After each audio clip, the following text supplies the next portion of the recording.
نمیدونم چی کار کنم. خودت چاره‌ای بذار. نمیدونم چی کار کنم. ای خدا.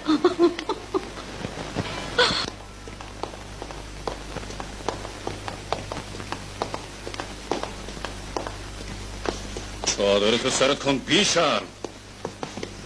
درا رو ببندین، پرده رو بکشین. حالا زود باشین. ای بی حیا. تو آبرو و حیثیت چندین ساله ما رو تو این راسته بردی. پاس بیشرم.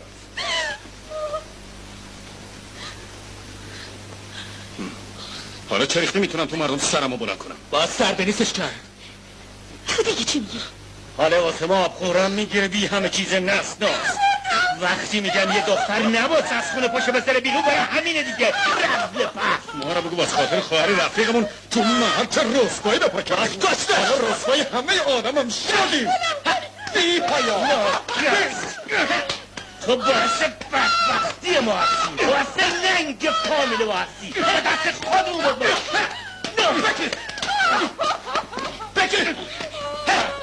بکر منو خودم سرش آوردی. بایستی نگاه میکنی؟ آخه اینا میخوان ما رو بکشن. راحتش که چاره باشید. چه جای شرف و آرای ما رو میگیره. برای اون طرف.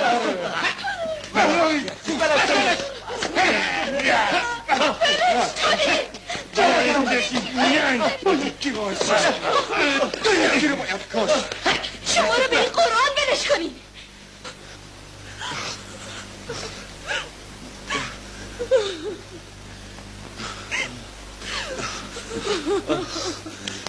خدا ازت نگذره دختر.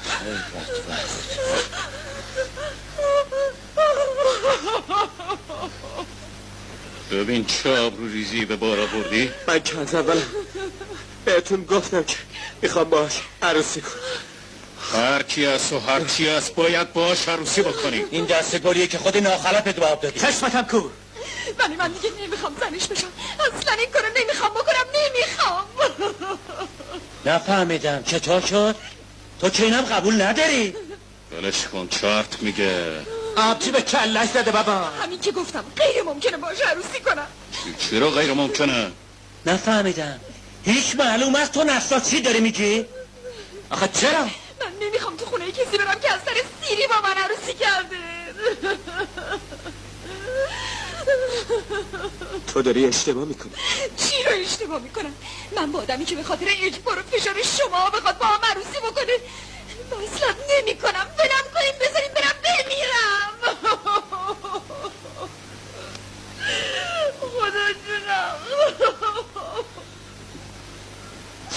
داداش بیا بریم.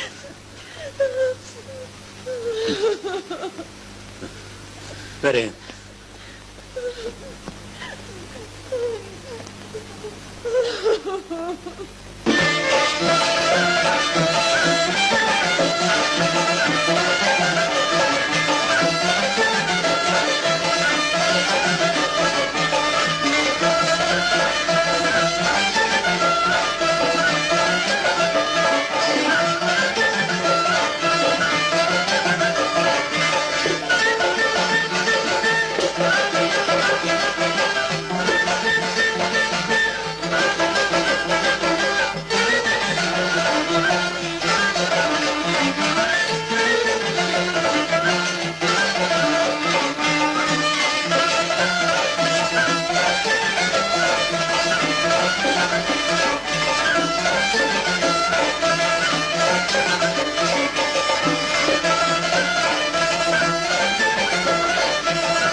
غلافش کنین.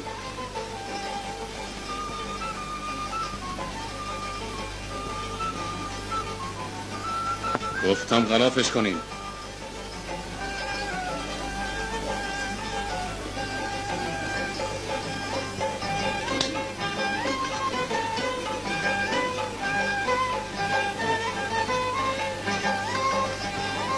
چطور شد؟ داش محمود درست میگه.